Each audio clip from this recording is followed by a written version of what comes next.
संत यूहन्ना द्वारा घोषित हमारे प्रभु ईसा मसीह का पवित्र सुसमाचार, अध्याय 10 वाक्य 31 से लेकर।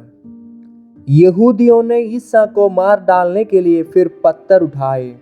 ईसा ने उनसे कहा, मैंने अपने पिता के सामर्थ्य से तुम लोगों के सामने बहुत से अच्छे कार्य किए हैं। उनमें किस कार्य के लिए मुझे पत्थरों से मार डालना चाहते हो?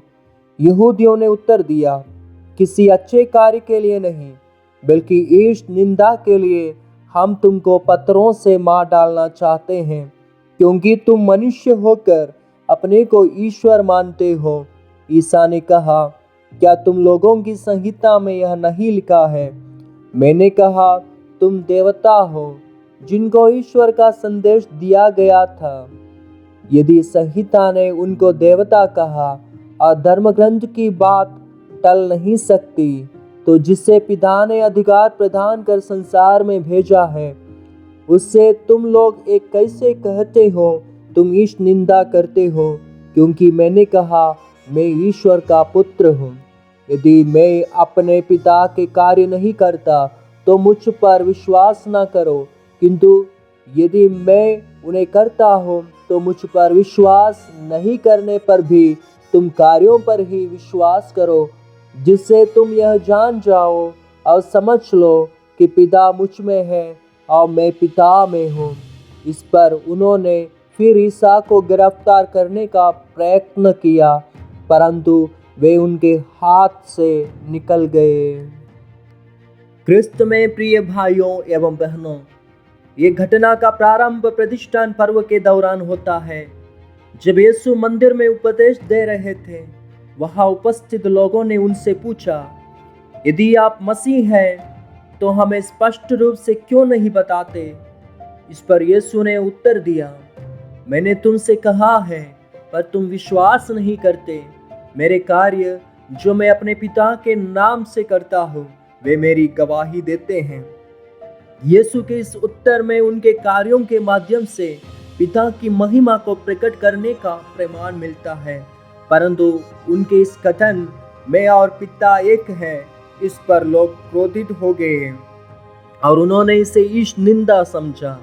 यीशु का यह कथन केवल एक दार्शनिक वक्तव्य नहीं था, बल्कि यह उनकी ईश्वरीय पहचान को प्रकट करता है। इस कथन से हमें यह समझ में आता है कि परमपिता, पुत्र और पवित्र आत्मा तीन अलग अलग व्यक्तित्व होते हुए भी एक ईश्वर है। ईश्वर की योजना में पूर्ण एकता है। यीशु ने पिता की इच्छा को हर परिस्थिति में पूर्ण किया। जब यीशु कहते हैं मैं और पिता एक हैं, तो यह हमें हमारे जीवन के लिए भी एक संदेश देता है। पहला, प्रार्थना के माध्यम से ईश्वर से जुड़ाव। यीशु ने अपने जीवन में प्रार्थना को प्राथमिकता दी।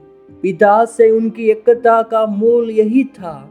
हमें भी प्रार्थना के माध्यम से अपने जीवन में ईश्वर की उपस्थिति को बनाए रखना चाहिए। दूसरा, पिता की इच्छा को स्वीकार करना।